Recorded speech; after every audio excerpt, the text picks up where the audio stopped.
You are listening to KLRN Radio, where liberty and reason still reign.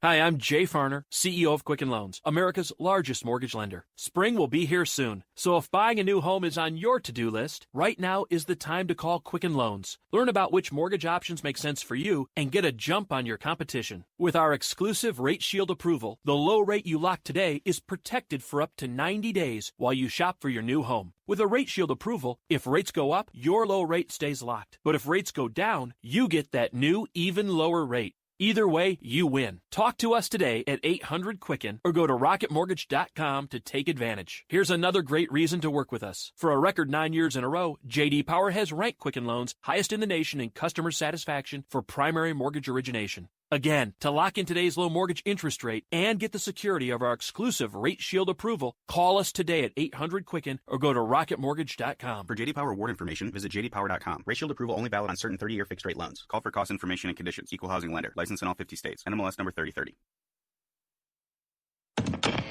Hi, welcome to the Subway ad for the new Sesame Ginger Glazed Chicken Signature Wrap. How would you like it? I'll take a... Sports announcer at home? Yeah, how'd you... We just know. My wife picks up the new signature wrap. It's got double the rotisserie-style chicken mixed with a sesame ginger glaze. She appears annoyed at me, but she shrugs it off. Those sweet and savory flavors are calling her name. She lifts the wrap and she takes the bite! Incredible! And now she's closing the door on my... Subway, make it what you want. Limited time only at participating restaurants. Double meat based on average 6-inch sub. I'm little teapot, short and stout.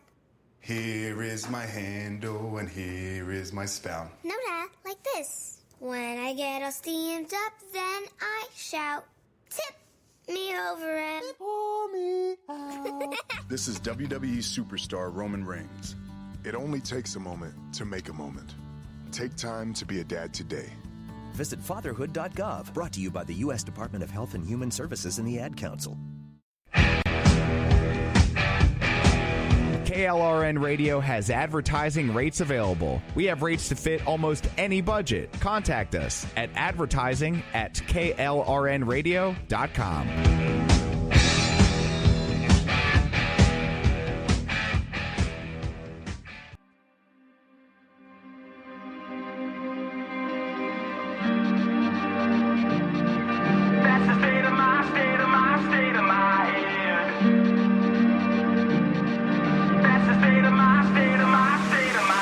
It's been a long, bumpy ride sitting back in the saddle. It's time to get down, dirty up our knees in the battle. Oh, come on, round up the boys, gonna make the walls rattle. Oh, our flag is tattered and our bones are shattered, but it doesn't matter 'cause we're moving forward. Round them up, let's go. Round them up, let's go.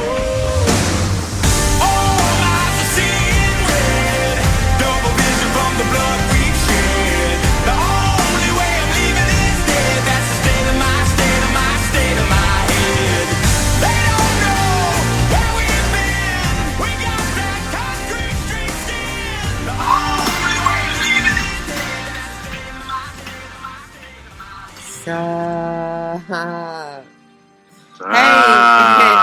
Hey, it's Monday, and that means it's the Cyber Wars again. What's up, Ordy?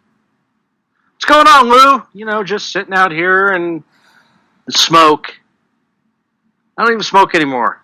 My lungs feel heavier than it did when I used to be a pack-a-day smoker. Yeah? Yeah, I get all the smoke from California in my valley, so I'm living on Clarendon and, yeah, you know, just doing it. How's things out in your world? I don't have forest fire smoke, but I do have hurricane rain. Hurricane rain. I saw them open for Steve Winwood. Yeah. It's pretty chill. Yeah, it very chill, especially with Winwood, you know. But, yeah. You know, people give him shit, but if you've ever seen him live, he's a fantastic fucking performer. No, absolutely, the Dead. Yeah. Wait. Yeah. No, that was Bruce Hornsby. Sorry. Different. No, I saw Winwood open for the Dead. Yeah, I didn't though, but that's why I got confused because I think that they've both kind of been, and he was almost like a child prodigy too. So I mean, people do give him the shit, but he does not deserve the shit that he gets. But Chill is like definitely a really good word for him. Yeah. Yeah. So it's getting pretty rainy here, and there's really no end in sight. But I mean, we're not on the coast, so we're not gonna get any of the really bad stuff like storm surges and high winds and stuff like that. We just get lots and lots of rain. I'd keep podcasting. I don't think the heavy stuff's going to come down till later. Yeah. Right. Okay. Yeah. So, no, good. No, I'm glad you're avoiding it. That's good news. Yeah, I know. And just so if you missed FUBAR and you've tuned in our show, which is really probably not likely, but Orty's kind of in a mood tonight, and it's making for some really good comments. He caught me off guard with that last one, and he caught me off guard a couple of times during FUBAR when I was just listening. So anyway, we'll probably have some more of that tonight. Hey, Orty, I hear that by request you tried out a new antivirus software. Yeah, from one of our listeners, Ron, loyal listener to all of KLRN. Hey, he hit me up and he said, have you ever heard of this? And he gave a link to Total Antivirus, Total AV. They're a British company. They got started in 2016. He tried installing it, and Malwarebytes immediately threw up a nuke, which doesn't really surprise me because if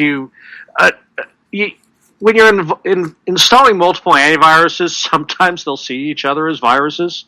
So, because they act like one, But so that doesn't surprise me. So I did a little bit of research in it. I like the interface. The interface is good. It's got a lot of nice tools. It's fiddly, it for like for power users. It's got a lot of setup and system tuning tools. It looks for duplicate files, which is actually we're going to be talking about that later in a Google Docs story. It would find that Google Docs doesn't. So, but it doesn't catch a lot of 0-day viruses. It doesn't catch if it's an aged virus that's been out in the water supply for a while, it'll catch it. But if it's new, it generally won't. So, I mean, if you don't mind running Malwarebytes next to it, it's not bad. But it's not. They're new. They've got 3 pay tiers. The entry level one is okay, but and its performance is good. It's not a boat. It's not bloated like Norton. But I can't recommend it yet. I mean, if you're fiddly and you like really micromanaging your computer and the files on it, yeah, you'll like it. But if you're just fuck it and go, you're stick with something else for right now. But it's not bad. I'll give it some time. It'll probably be one of the better ones. It was really hard finding, outside of what I installed on myself, it was really hard finding information from it that wasn't from those, whenever you do a Google search, you'll get like top10antivirus.com. And you just know that's, those are bullshit sites. So it was hard finding anybody else's review on it. But it was not terrible, not great, meh. But new, so yeah, but better. New. Yeah. So, like I said, give them 10 years. If they're still around, they're starting off good. The main thing that everybody hates about a lot of their antivirus is the interface is confusing, uninformative, and generally a pain in the ass. This one wasn't. So, if you're a fan of Opera GX, because it's kind of flashy as a browser, and it's pretty fiddly and has a lot of cool tools, then you will like Total AV. I mean, that's going to be right up your alley. But unless you get the top tier protection, you are going to have to run Malwarebytes next to it. Right. And like I said, even then the top tier protection doesn't. Right. So you're going to have to Malwarebytes. But you can get by with like free Malwarebytes and this, or you can get the free version of this, or the $29 version of this, and get paid Malwarebytes. Yeah, and so the definitions are different for the paid version than the... all the versions are paid. There's just tiers of paid. It's kind of like Yeah, they're even borrowing from Norton's terminology where they've got total AV, total AV internet security, total AV, total protection. They had 3 different paid tiers, and the lowest end one, it doesn't have a lot of the tools that make the thing actually why I would get it. So and it sounds like the definitions aren't that tight either. And we've talked about on this show that strength of an antivirus is in the definitions and how quick they are to add to them and keep them updated with the latest malware that's out there. So that's what's really important. I think we talked about how Windows was on top of some things that others were not. So yeah, I mean, we've talked about it. Windows Defender isn't bad antivirus malware. It's free, and you get what you pay for, and the definitions don't come down sometimes 3 times a day like they do with Malwarebytes or Norton or McAfee. But, Windows Defender is a perfectly cromulent antivirus. Sorry, that was anyway. Yeah, it's okay. Right. Yeah, when I say that, I feel like the episode of Family Guy when they were in purgatory. It's not great. It's not bad. It's not great. It's not bad. Yeah, well, that's purgatory. Yeah. All right. So that's good to know.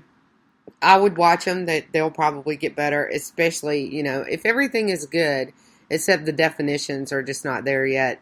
That's keep an eye on them. They'll probably get better at that and be a pretty cool tool.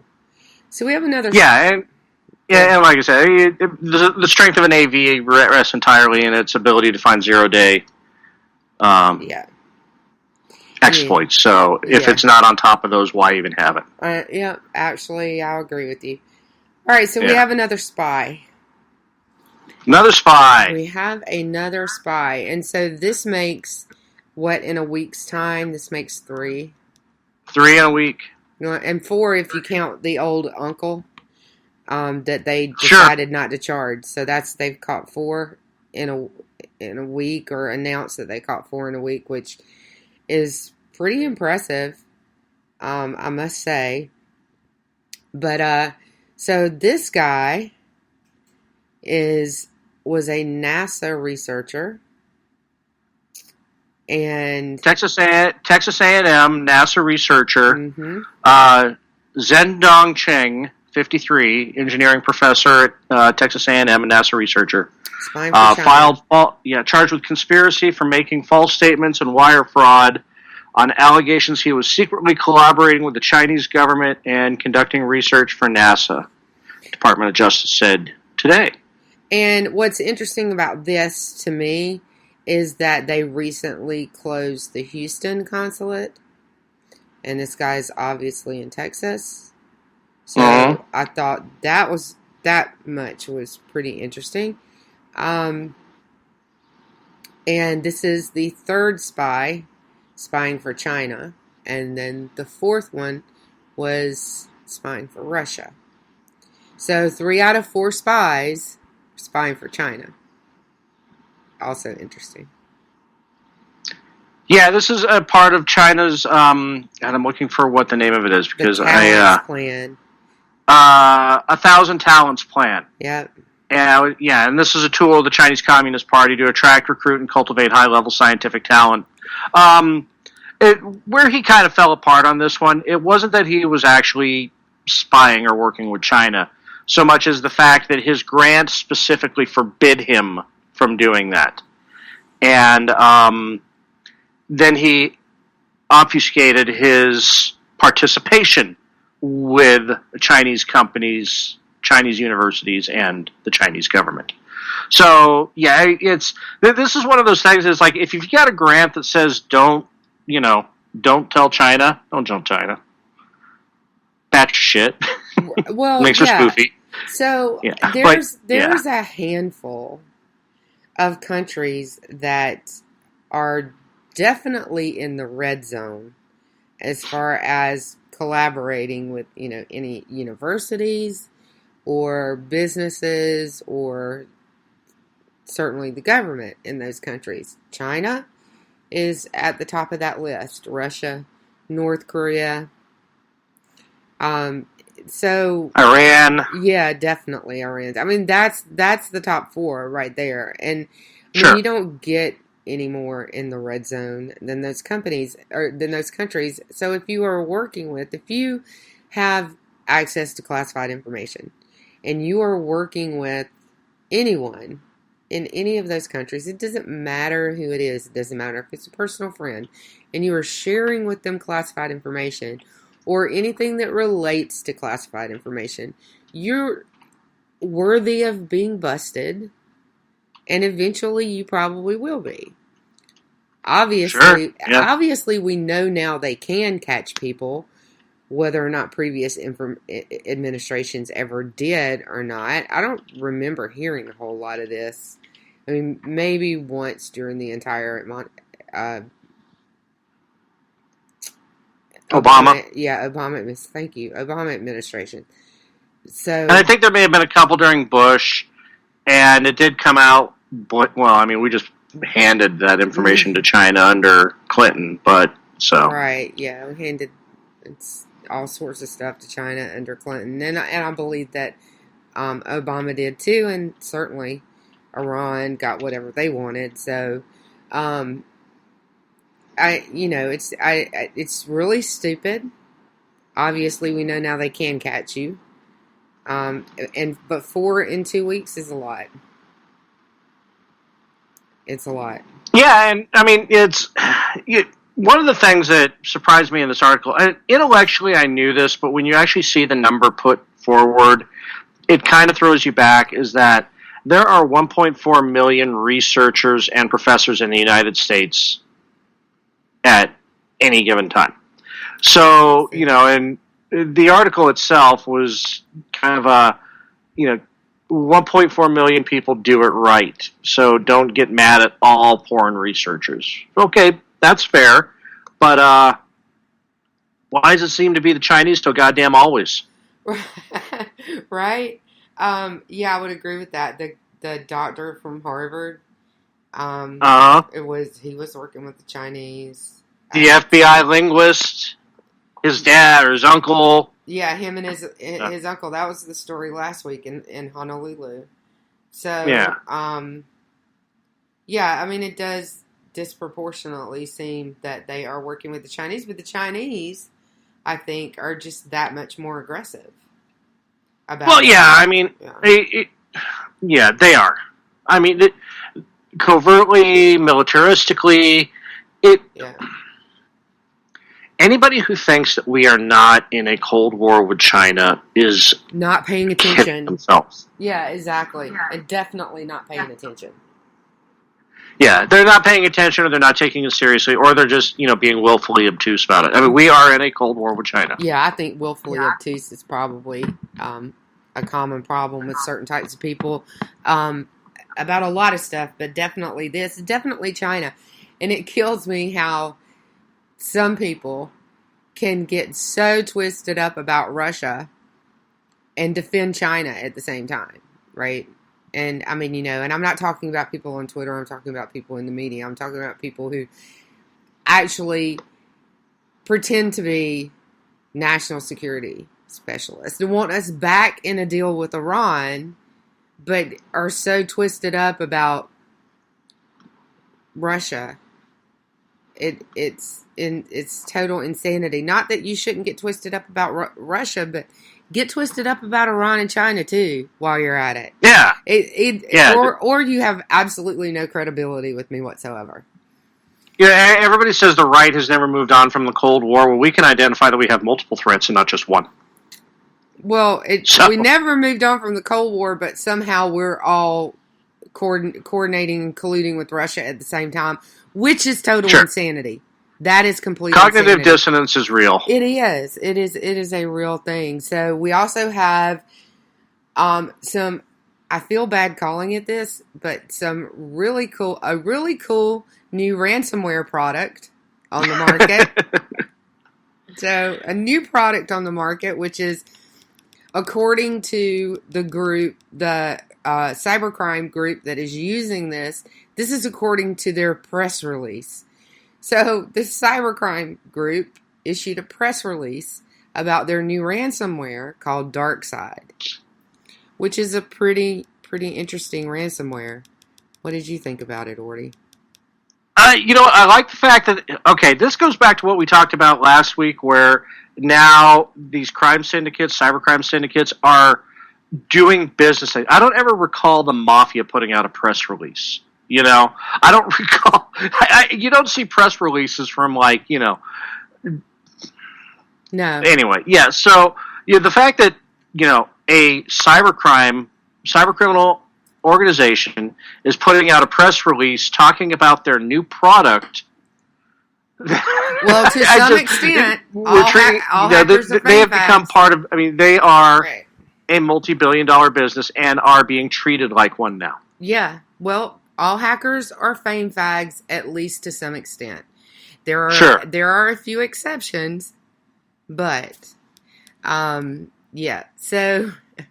The press release. This is an actual mission statement. It's based on our principles. We will not attack the following: medicine, hospitals, hospices, education, schools and universities, nonprofit organizations, and the government sector. They are strictly going against corporations. And when I found it, here's another one. They're not going against any corporations outside the CIS. If you're not familiar, the CIS is the Confederation of Independent States, Russia, Ukraine. It's basically what Belarus is. It's what Russia became after they broke up. Right. So, in more or less. So, yeah. Their ransom demands range between $200,000 and $2 million, depending upon what their target can pay. They're not trying to bankrupt companies. They're just extorting them a little bit. Yeah, we were talking about last week, I think, and I don't remember the name of the ransomware because they're starting to run together at this point. But it was Revil. It was Revil. They exfiltrate the data before they encrypt it, so that they have it to extort you, right? So if you're not interested in buying the decryption keys, then they can use the data to extort you. You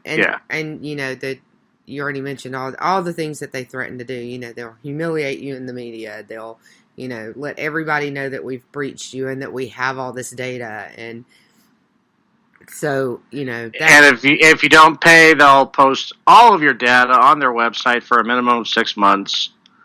And there are some very unique things. There are some. It uses some malware tricks that are just smart, like the stream encryption. It's not unique, but it is smart, and something that's really unusual. And even the article says. Seldom, if ever. It's rare, if ever, seen. I've never heard of it before, but I don't know that much about malware. But when I saw this, I was like, "What?" And then I read on, and they said this is rare, if ever, rarely seen, if ever seen. It leaves some of the usual stuff running. Well, it shuts down. They'll shut down your antivirus and other protective things or things that might recognize it or block it. But it'll leave certain things running, and like SVC host, the service. Yeah, host, service host, TeamViewer, Explorer.exe. TeamViewer is exceedingly rare. I've never seen it. Whoever wrote this article said that they'd never seen it. TeamViewer, and that's a remote desktop control application. Yeah, that's actually in my field. Whenever I see TeamViewer, I know that person has been compromised because you usually don't see. TeamViewer is a very specific thing, right? And it's a remote desktop, and when I get a phone call, they say, well, then they took me to this website and then they had me download this and they had me download that, right? And now my credit card has been completely maxed out. And then when I fire up the computer, the first thing I see is TeamViewer. Yeah, and so it's when you have a command and control server running in a malware, it's a lot more common. In ransomware, it's not common at all. So that was the unique thing that jumped out at me, and that this is something new about this product. Now, in their press release, they talked about how they were unhappy with the products on the market, so they've created their own, and this is a little thing that would indicate that they're not lying about that, because this is a unique feature in ransomware. So yeah, and the article talked about possible ties to REvil as well. When analyzing the dark side ransomware, it had some similarities, but the most obvious one was that they basically boilerplated the ransom note. Right. So. And that can be both. They stole it, or it could be a false flag, right? So, Sure. Yeah, and I don't think that... So when we did REvil last week, we talked about it, and I saw some things that indicated that over the past week that it's kind of... it's being talked about in the communities with the malware analysis and things like that Evil Corp may actually be behind the REvil, or is believed by some people to be behind REvil ransomware, which would kind of make sense considering. So, considering the things that we talked about yesterday and kind of how it was used and the price behind it. And this one also carries a very high price. They're asking anywhere from $200,000 to $2 million dollars for the ransom. For the data and the decryption keys. So, that kind of puts it in the Evil Corp price range for sure. Yeah, but also, it as like I said in their press release, it still cracks me. In their press release, they said that they're not interested in bankrupting or breaking companies. They're getting you for what they think you can afford. And this kind of goes to a story we're talking about later too with Uber, in that this price tag is low enough where I'm not going to report it to the FTC. Yeah. Yeah, it's kind of like a mugging more than grand larceny. Yeah, it's my company got mugged. Yeah. They took my wallet. They didn't go and clean out your bank account. They just stole your wallet. This is a mugging. Yeah, and so Malware Hunter team pointed out that it asked for both the system language and the user default language, and that's something that they've only seen in two ransomwares before. REvil and GandCrab, yeah, that's the CIS check. Yes. Yeah. So, yeah, that was interesting. So, I don't know. I didn't look. What I didn't look to see is who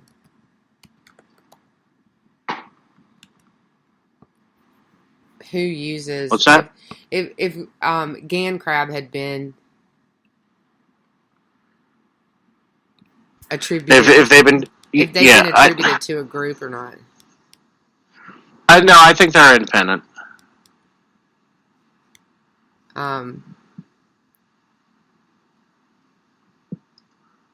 Yeah, Krebs has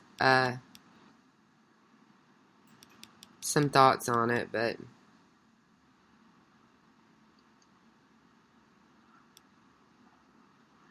so moving on to the dark web.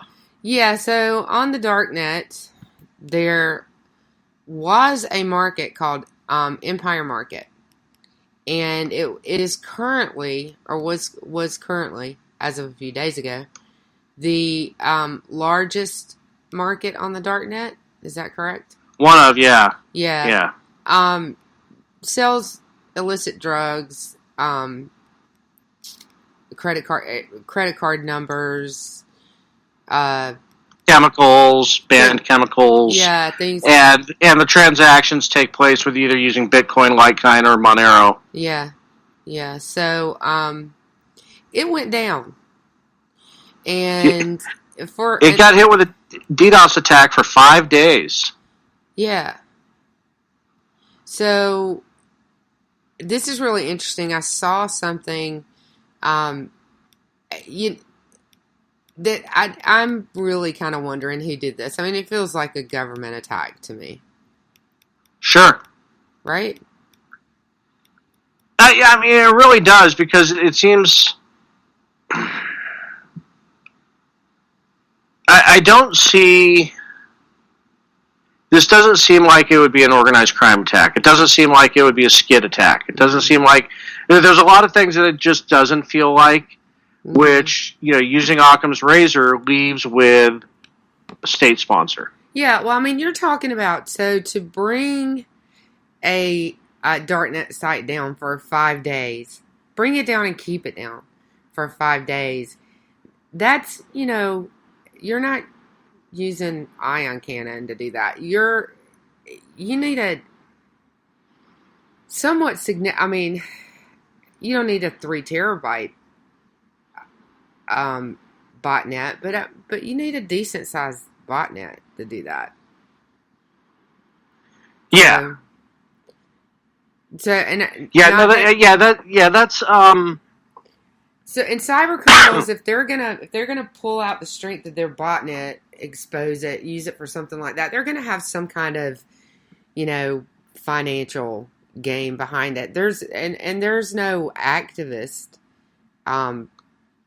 benefit. Yeah. From this isn't something that Anonymous would be mad at, or No, your general hacktivists. Mm-hmm. They're not going to be against the dark web market. No, the only other real option, I think, besides there's several probably. Someone angry at them, right? So somebody got ripped off by one of the sellers or admins or something like that. So they brought the site down. But keeping it down for 5 days, I mean, that's a little bit more than vengeance, right? I mean, you got to have, patience to do that. That's sending a message. Yeah. That's not... that's... Yeah, so, I mean, retaliation, a possibility, but it just doesn't seem that likely. It really feels like a government kind of action, and it seems like... I don't have time to look this up, but it seems like to me for some reason that our government has done that before, or a government has done that before. Just DDoSed a market and brought it down. The FBI really likes to infiltrate them and then recreate them and then catch as many people as they can shopping in them or selling in them, which is Silk Road. It's exactly what they did with Silk Road. So, I mean, I just don't... I don't know. This is kind of weird to DDoS it and bring it down. But did they say... and this is what Bleeping Computer is assessing was probably done. I don't think... Is the cause of it... Has it been determined for sure?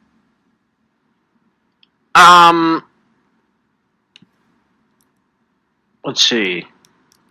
They're calling it, they're also saying that, one of the theories is that it's a possible exit scam. And what those are, that's when unscrupulous, you're buying illicit products on the dark web. Unscrupulous vendors continue accepting orders without fulfilling them and eventually disappearing with the funds. Well, Hamas was doing it. Hamas was doing it last week on Tor nodes. They're skimming Bitcoin off of Tor nodes or Tor exit nodes, right? Yeah. So, yeah, I guess it could have been one of those too, right? Because if you're... Yeah, but they said this is unlikely because, users are able to access the site with some difficulty, and it's not the first time that they've been subject to a DDoS attack.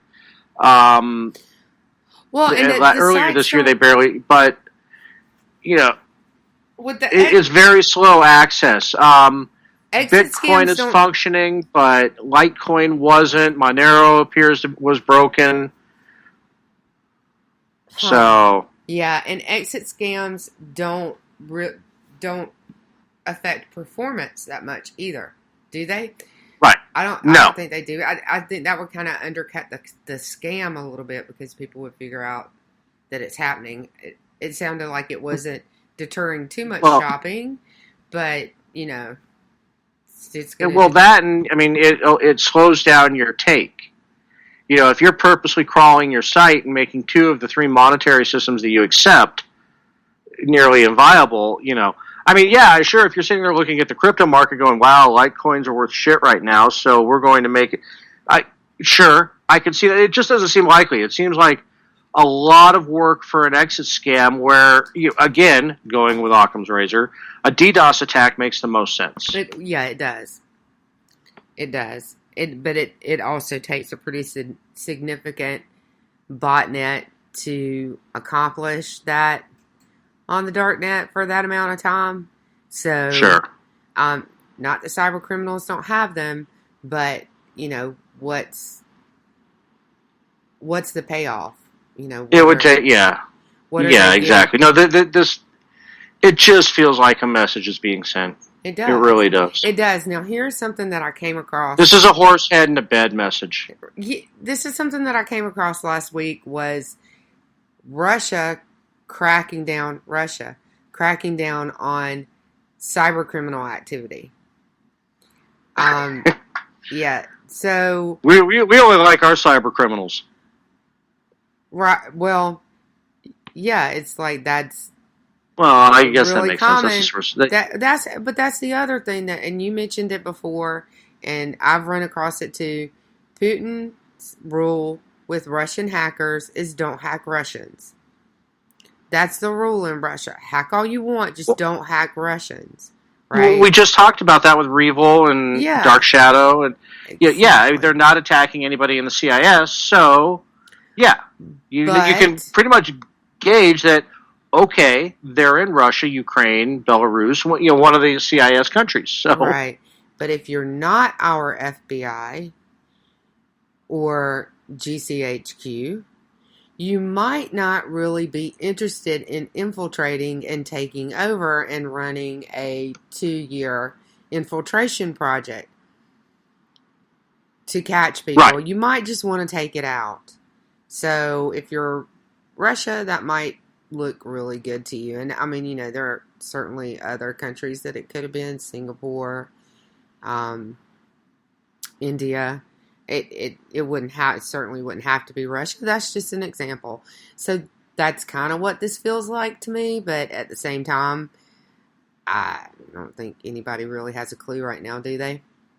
All right, stay with me on this one. I'm getting into a culture shift mode here. Okay. Because this is just... I'm so starved for new entertainment that I just invented this in my head. Okay, excellent.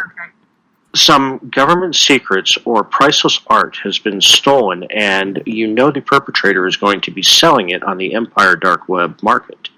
So, in order to thwart the process, an elite group of government hackers take out the Empire market until the perpetrator can be caught. Coming this fall on CBS. I think that is pretty brilliant. It could very well be true. It could have been, they may have been about to sell, and it's a good story anyway. I'll put it that way. Sure. It's a really good story. They were about to sell some deep, dark military secret. The plans to the next generation... the X-35 drone that stays up there for months at a time, years at a time. Right. What's it doing up there? We don't know. They found out. But if you sell the plans to it, You make it awful vulnerable, or even the cyber plans, right? So make it very hackable. So I think that's a great story. Let's take a break. Yeah, that's a good point to break on. Yeah, I think it's a great point. Ponder that story. It sounds like fun. We'll be right back.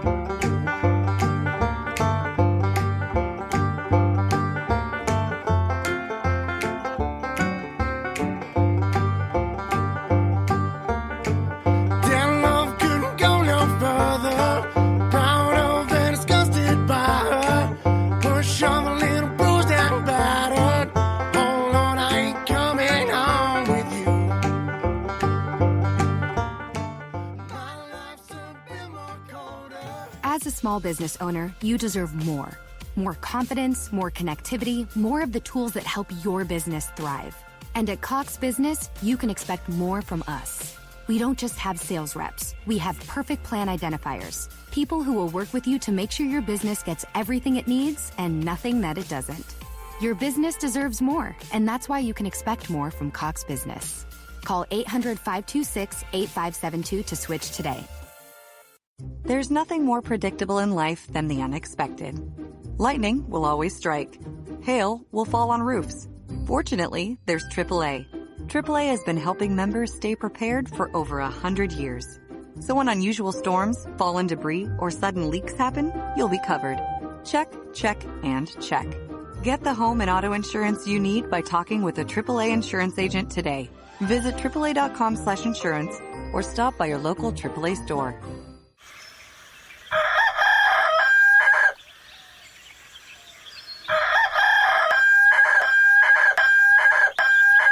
If you prefer real mornings, shouldn't you have a real breakfast? At McDonald's, we get real about breakfast. That's why you can have a savory sausage biscuit with delicious hash browns for only $1.50. It's time to wake up breakfast. Single item at regular price. Prices and participation may vary. Cannot be combined with any other offer or combo meal.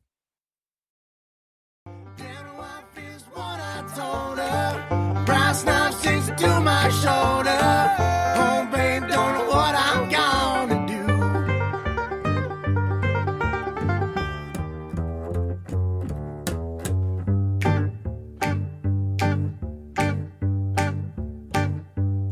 I see my redhead mess bed, tear shed, queen bee miss squeeze. The stage smells, tells, hells, bells, misspells, knocks me on my knees. It didn't hurt, flirt, blood, squirt, stuff, shirt like me on a tree. After I count down 3 rounds in hell, I'll be in good company.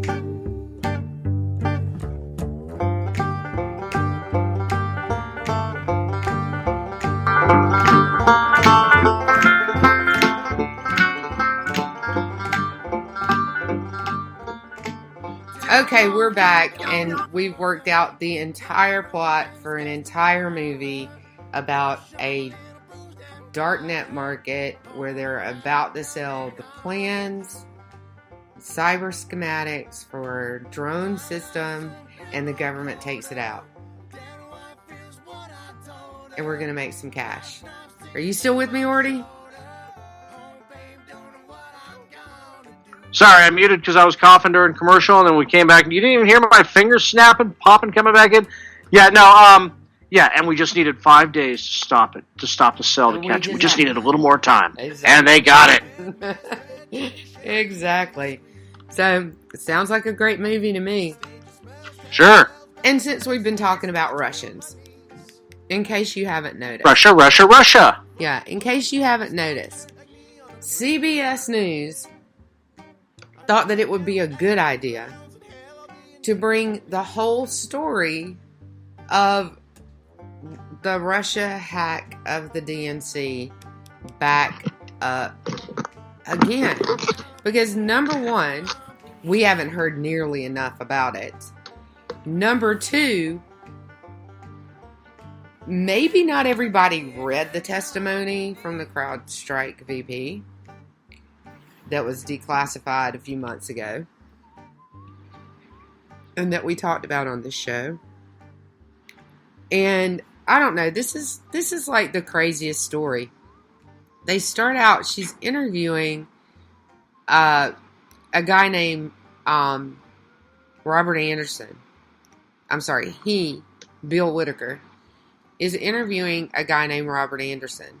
And this is a 60 minutes story, so evidently, did it air Sunday night? Because it has a Sunday date on it.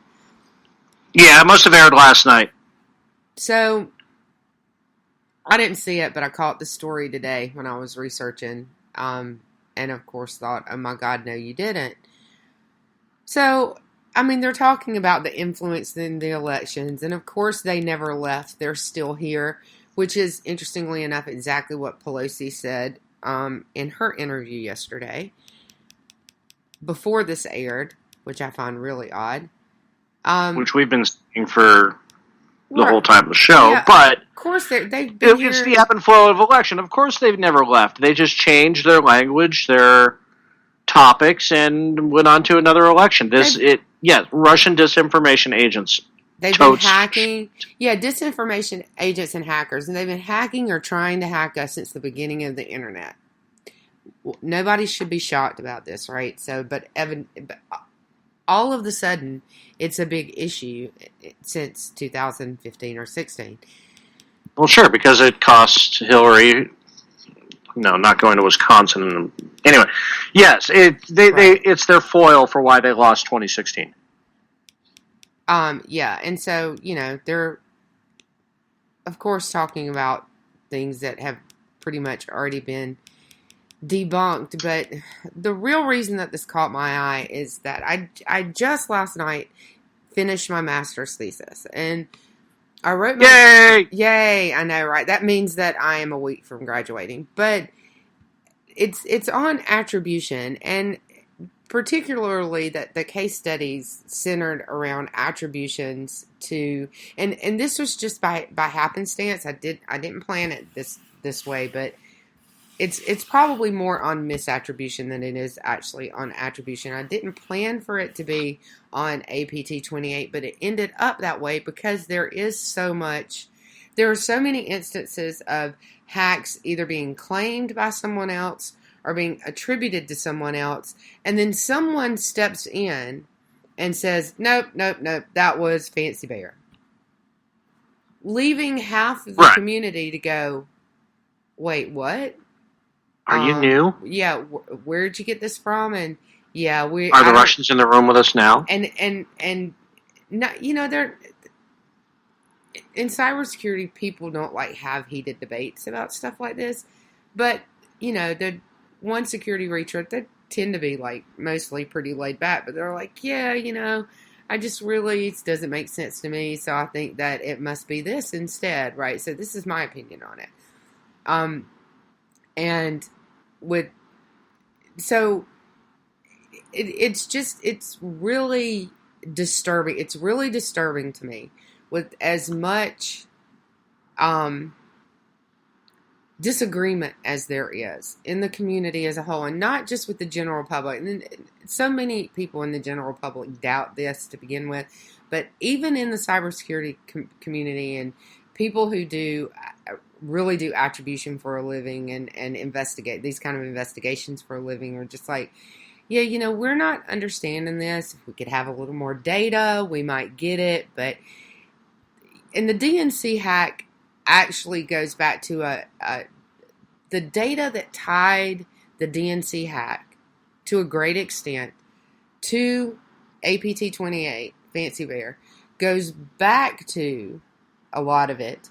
A hack that happened in 2015 that was claimed by and attributed to the Cyber Caliphate, but 3 months later, a security research firm came in and said, no, we think it was APT 28 because of this particular malware that was used, and, you know, there were several other indicators, infrastructure, servers, that were... Yeah, well, didn't that actually turn out to be APT-29 that was kind of lollygagging in the DCCC server, and it was APT-28 that stepped all over their dick and got it all shut, you know, noticed? It was, so it was kind of the other way around. Other way around. Yeah, okay, yeah. Yeah, so it's APT-28 was the one that amassed the massive dwell time. But the DNC knew they were there. And they knew they were there for 6 to 8 months. By the time that they called someone in, while the researchers are in there investigating, in comes APT-29, right? So they were in the DCCC servers, and then they waltzed over, pivoted into the DNC servers way late in the game. The APT-28 had been in the servers for 6 to 8 months, and APT-28 is known for their dwell time. Right, so it's just it's just really crazy to me that they can do these news stories. And they asked the guy about if he was sure it was was he sure that it happened, and they basically said, and I think it was Bill Whitaker and not John Demers that said this, but one of them said, we're sure we could get a conviction in a court using nothing but public information, nothing that's classified.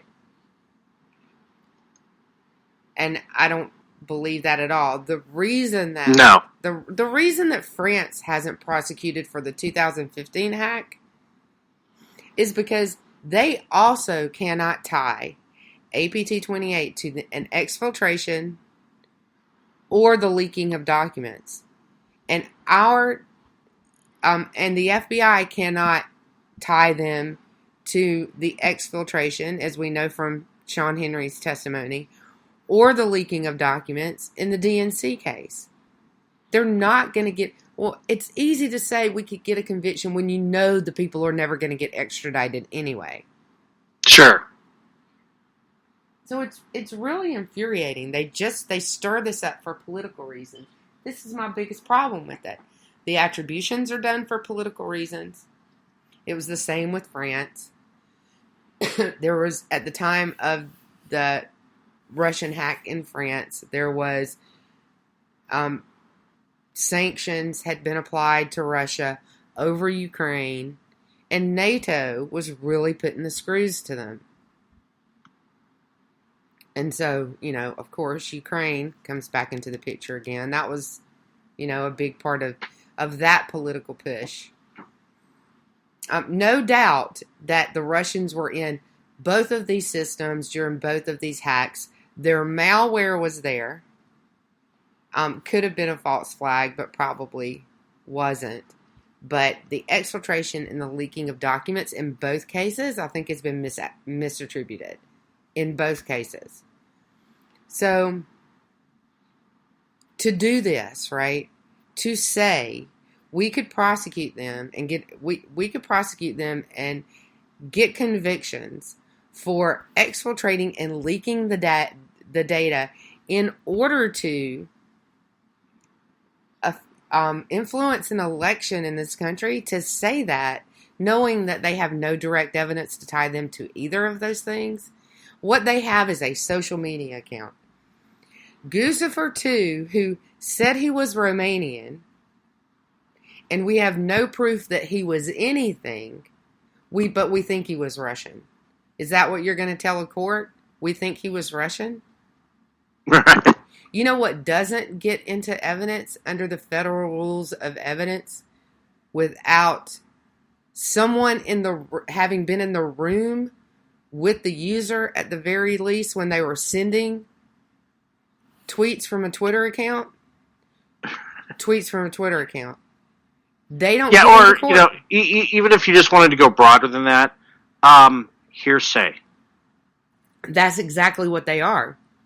Tweets are hearsay unless the person that sent them or someone who was in the room when they were sent and watched them be sent verified them. And the second one, the latter, is a bit of a stretch.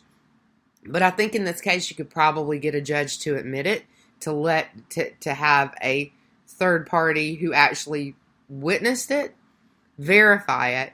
But at the same time, the person witnessing it, this would be my argument, the person witnessing it does not know that that was the exact account, because accounts can be manipulated. So. Yes. And we've talked about the various and sundry ways that can be done. Yeah. From, yes. I mean, from hacked password, Yeah, there's also even just a deep fake. You can make fake tweets on. There's a dozen sites to make fake tweets on. Right. And and if you don't even have to hack. You don't even have to do anything illegal. Yep. And if you're a programmer, you can mirror the Twitter site and make someone in the room with you think that you're someone that you're not. That you're logged into an account that you're not. So, I would argue that was still hearsay. Some judges might accept it. The thing about digital evidence is that most judges and almost no lawyers understand it. So that's the challenge that you have. But I mean, just as a rule, you can't just enter a tweet into evidence. It has to be authenticated. And it should be authenticated by the user that sent it. Well, I don't think that they're going to get Guccifer 2 to say, yep, that was my Twitter account, and I sent that tweet. Good luck with that one. Yeah, we have a little thing called the Fifth Amendment. And that is exactly what is in the case law on that, is that you can't force someone to give you their password, to admit that that's their Twitter account, because it's self-incrimination. So, that's exactly what it is, Orty. So anyway, this is my frustration with this whole thing. They don't have the evidence. They can't prove that Guccifer 2 was anybody. But they say it anyway. It's the exact same thing of them testifying under oath that they didn't have any evidence to prove collusion, and then saying on the news that they did. It's the exact same thing, and it's still happening. Anyway, off my soapbox, what's our next story? All right. Let's see. Hackers can use your Google Drive to hack your system. Now, we touched on this a little bit when we were talking about the Total AV. There's a security flaw in Google Drive. It's been flagged. Google, of course, hasn't responded or patched it yet. And what it is the problem is with the managed versions on the Google Drive. It doesn't check for file type. So a malicious software can be uploaded and Google Drive won't do a version check on it or even make sure that it's the same type of file. So that way when users on the network, who are part of the shared docs or whatever, or even you can just, if they hack your account when you download it back in, it pretty effective at distributing malware. Yeah, so they don't, and this is a weird thing about me, because the weird thing to me is when I was moving, using my Google Drive to move malware from my lab that I had with the school to my personal malware lab, it kept kicking it out and saying, this is malware, this is an executable file. So when did this vulnerability come up? Because it could certainly tell in those files. I mean, they were DLL files, so I mean, that maybe, I mean, this is as of yesterday, so it doesn't say when the version changed. Yeah.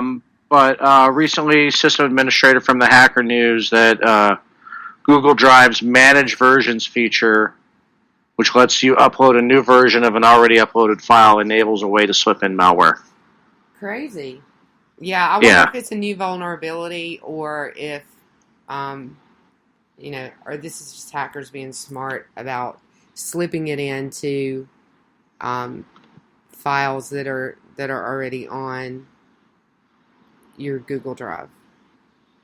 So, yeah, using the managed versions, and it only works through that version. So, or maybe they disabled scanning in managed versions, which would be dumb. But yeah, so this is one of those, we're protecting you from you things, and I would say just, don't use managed versions. For now, at least. Or, yeah, I would say don't. Yeah, until you hear there's a Google patch on it.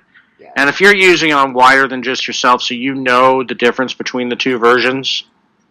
But if you do happen to see two versions of the same document and you did not use the that particular feature, delete the newer one. Yeah, I think that's a good idea. And so, the one thing to point out is that this article started with, here's a vulnerability that Google hasn't fixed yet. So my guess is that the vulnerability was found, Google was contacted, they were given 90 days by the researchers, which they have, to disclose it themselves or fix it, or both, and they didn't. And so the researchers made it public. Them's the rules. And yeah, that's standard operating procedure with bug bounty program. Yeah, it is, and I think it's actually in law or regulation somewhere. I think it's in written into a regulation, but I would have to look again. I would have to check FTC. That sounds right. Yeah. I think that is the case. Pretty sure, but I would have to look again because I can't remember off the top of my head which one it is. So I hate to say that I'm absolutely correct about that, but I'm pretty sure. So yeah, so that's just to say that now that it's public, Google is probably going to get on top of it pretty quick. So I would, we'll look for that. We'll keep an eye out for it. Yeah, we'll keep an eye out. We'll let you know when it's safe to use your Google Drive again. Yeah, exactly. Stay away from it. Hey, mega.nz is encrypted. Don't download that. The only thing the only vulnerability that I've ever seen on Mega is in the desktop app. So I would say don't use the desktop app, but it's a really great, lots of gigabytes free storage, and it's encrypted. So mega.nz. If you're looking for something other than Google Drive, I love it. I use it a lot. Or OneDrive. OneDrive is also good if you use Office or Microsoft products. But if you're like into Linux, OneDrive actually put a new feature in that I like, is that they have a vault in it where you've got your documents, and then you have a subfolder in there that's a vault that whenever is accessed, sends you a 2FA. So, like, if you want, even when you're on your OneDrive, wherever you may be, and then you want to go get the document out of the vault, then it will send you a text for a 2FA. Excellent. So, yeah. So, speaking of, and we'll keep an eye out for the patch on that. We'll let you know when and if they get it patched. And moving on to the next story, speaking of the FTC and the Department of Justice, because we just talked about both of those, they are very angry with a certain former chief security officer from Uber. This guy... Yeah, Joseph Sullivan. Jesus Christ. Uh-huh. This is what you do when you have no idea of what you're doing. Well, how the hell could he have thought he was going to get away with this? So, Uber... Twice. Right. And, I mean, this story is almost so convoluted that I couldn't completely follow it. But what it boils down to is Uber was breached. The hackers called him, and they were already and this may have been the second time, they were already in the middle of an investigation from a previous... Yeah, that was the second one. The first one happened in September of 2014. Uber was breached. They got the information, the driver's license numbers of 600,000 people who drove for Uber, as well as several million of Uber users. 57 million. Yeah. So in this breach, the hackers, it was ransom. And they said, give us 6 figures in Bitcoin or we release your information. So he paid it. He paid at least $100,000 and never notified the FTC. And they're not happy about that at all. And then during the investigation of that, he did it again. Right? Yeah, he got breached again. So, this time they were... when they got breached again, same thing, call them up, say, pay us $100,000. So in order to hide the information from the FTC, who he was apparently more afraid of than the hackers themselves, he paid them through a third-party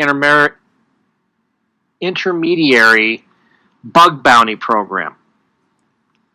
Yeah. So this was the 2016.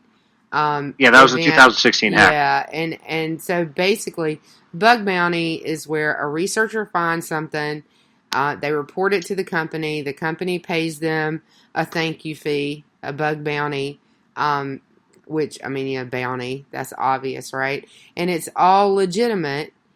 And the third party kind of makes it legitimate, right? So it's not like an extortion,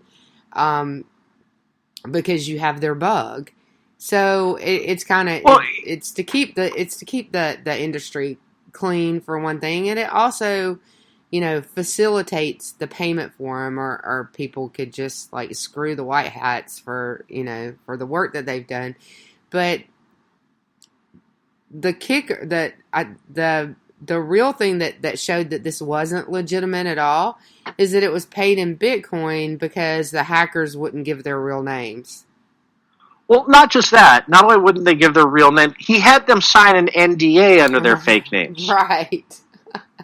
And then when their real names came out, he had them sign the NDA again under their real names. And the NDA, the NDA said that they had not downloaded or stored any personally identifiable information, PII.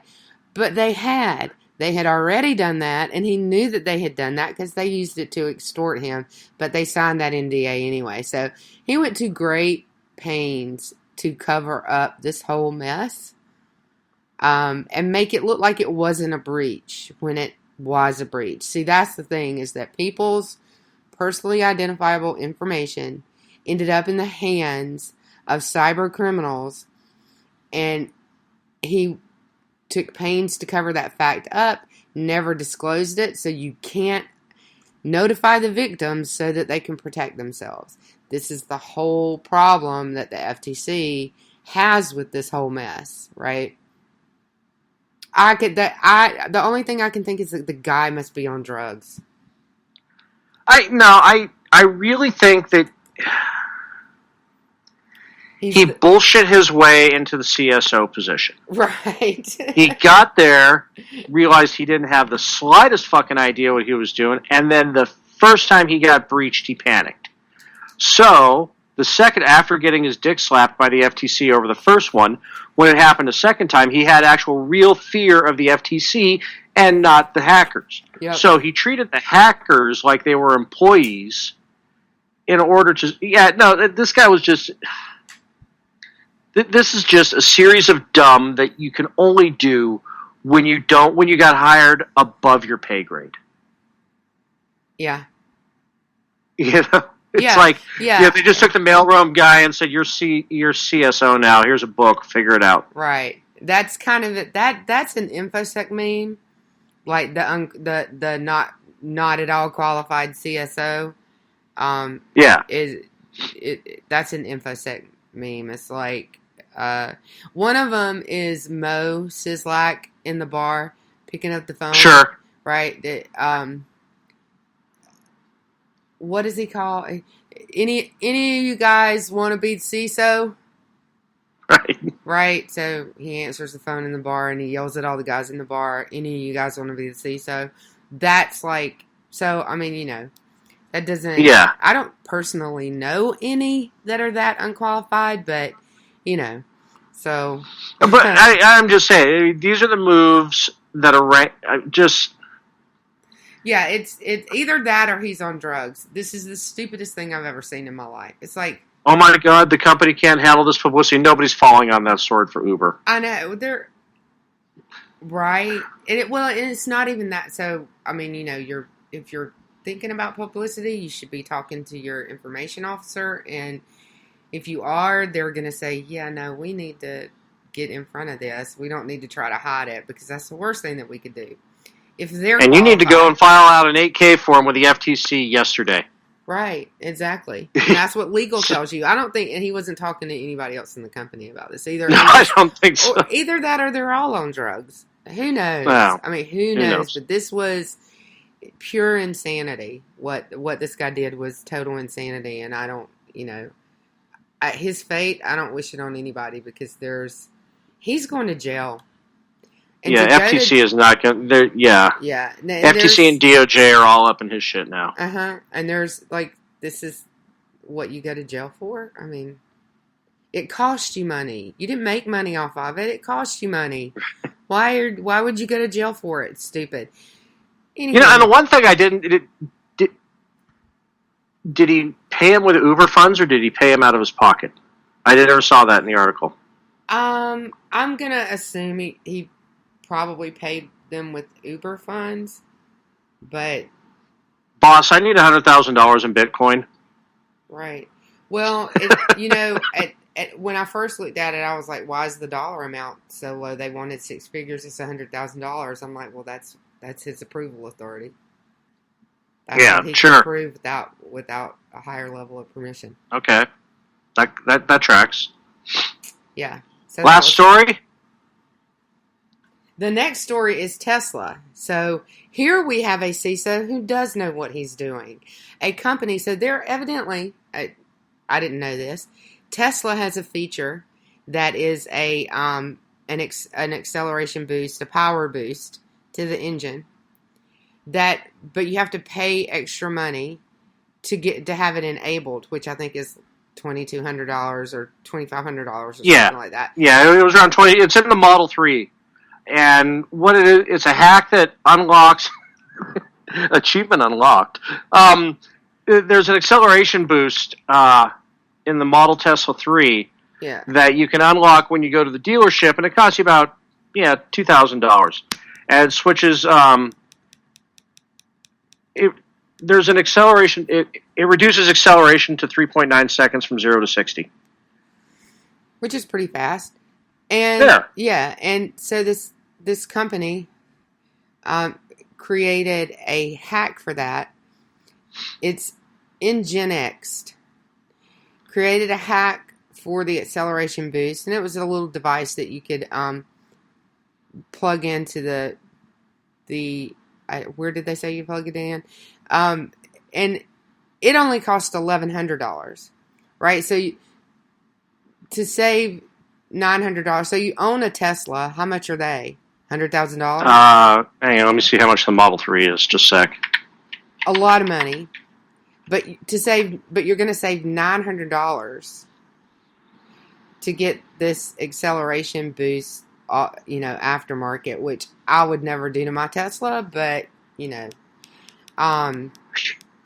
go figure. So you'd get a little error message on the screen, but the car would keep working and it would work. It would say, this is. This one standard price is $31,600. So that's not bad. I mean, that's their. It's not bad, but still, it's their Acura. Yeah, I wouldn't be able to live with the error message on my screen. So, I'd Well, pay that's the the other funny $900. But, right, I mean, that would drive me absolutely nuts. So, You know what this reminded me of? With that error message on the screen? Notification. Incompatible vehicle modification detected. It reminds me when you don't authenticate your Windows 10 and you've got that unauthenticated watermark at the bottom right-hand side of your monitor forever. Mm-hmm. But this one is right up in the middle of the screen, so you can't see anything other than what door you have open. Yeah, which is insanity for $900. You're driving a friggin' Tesla. Pay the $900. But at any rate, so Tesla finds out that they're doing this, and they roll out a firmware upgrade that blocks it. They patched their shit. And they blocked this third party. Yeah. Yeah, which I thought was, and this is a CISO that knows what they're doing. So this is the thing, right? First of all, they had to have found a vulnerability in the Tesla to be able to get this to work to begin with. So Tesla needed to block that vulnerability fix that vulnerability because car hacking is a real thing. Above that, this is a third-party plug-in to your Tesla computer. Also could be very vulnerable, and they have no control over the vulnerability of it because it's not their product. So security would dictate that you need to block this. You need to fix a vulnerability that allowed them to create it and block this from happening because it is a security risk for sure. Yeah, it is kind of funny though. Can we all agree that maybe the use of computers in something as simple as an internal combustion engine has gone too far? Yeah. Being a tech guy, there's a point where, this car is officially iOS, Internet of Shit. Yeah. I mean, the fact that it can get a firmware update, just... Yeah, I don't disagree with you. I think it brings in all sorts of vulnerabilities, tracking, hacking, all sorts of stuff. I mean, there are already so many conspiracy theories and crazy stories out there about people who have wrecks. The favorite conspiracy theory is their car was hacked. Well, I mean, that's possible, so it makes it kind of hard for you to say that didn't happen. I'm old enough to remember when people were freaking out about them talking about putting RFID chips in tires and then putting readers on freeway on-ramps and off-ramps, and they could tell if you were speeding by when you got on the freeway and when you got off the freeway by the RFID chip in your tire. Mm-hmm. I remember people losing their ever-fucking minds about that. Those people and are now it's Teslas like, now. The slow boil of, oh yeah, sure, yeah, all those people. NSA's in my car. Right, all those people that were screaming about that are buying Teslas now. Yeah. I mean, yeah, it's not like you can't it's not like you can even find a car without a computer anymore. Right. And car hacking. I mean, Google it. It's real. No, my what's that? Car hacking. Oh yeah, no, totally. Yeah. Yeah, no, I mean, I remember the last vehicle I owned that I could work on. I had an 83 Ford Thunderbird that I could not work on because of the computer. Wow. Anything beyond changing my oil and, doing basic maintenance, anything else. If I wanted to change carburetor, if I wanted to do anything, change a starter, alternator, anything like that, I would have to take it in because of the computer. Yep. Crazy. And Ron, his '84 Porsche blew up its computer 20 miles after the warranty expired. That was only $1,000 in '84, so that'd be $10,000 now. Yeah. Yeah. Anyway, yeah. So, I like the innovation in this, where somebody took it upon themselves to make a plug-in for a Tesla, but an unauthorized mod on the car. Yeah, Yeah, that part of the story in and of itself is ingenious, and it's really not surprising, but it's also very funny, and it's really funny to me that people paid, $1,100. They saved $900. Yeah, you just paid $31,600 on a Tesla Model 3, on a Tesla Type 3. Yeah, to plug an unauthorized modification into a $30,000 vehicle. You saved $900. That's like, okay, I'm not going to buy the undercoating, but give me the acceleration boost. Right, exactly. I don't live in the Northeast. I don't need the undercoating. Give me the acceleration boost. Right, exactly. And, it's a feature. The whole story is funny. Kudos to Tesla for fixing that security. Patching their shit, fixing that security risk. Good job, Tesla. Yeah. All right, so that's our show. That's all of it. We hit it all. Yeah. Yeah. Took an extra half hour, but that's okay. We're the last ones on. Nobody after us. We do what we want. That's right. Well, we do what we want anyway, but that's why we have no one after us, because we just tend to do what we want. All right. Where are you at this week? Yeah.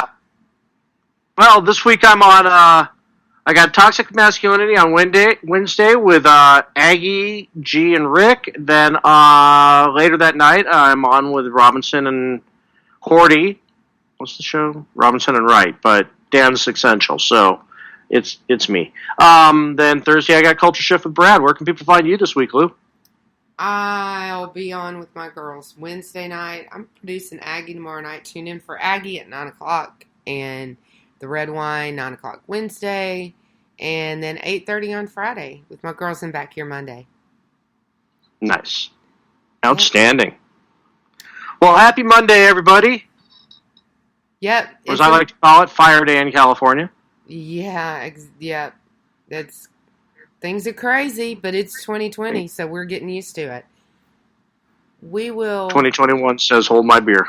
Yeah, exactly. Oh, God. Don't even. So, we are very happy you joined us. We love you all very much. Thanks for tuning in, and we'll see you next week and throughout the week. Good night. No matter where you go, there you are. There you are. By the fall, another arrow.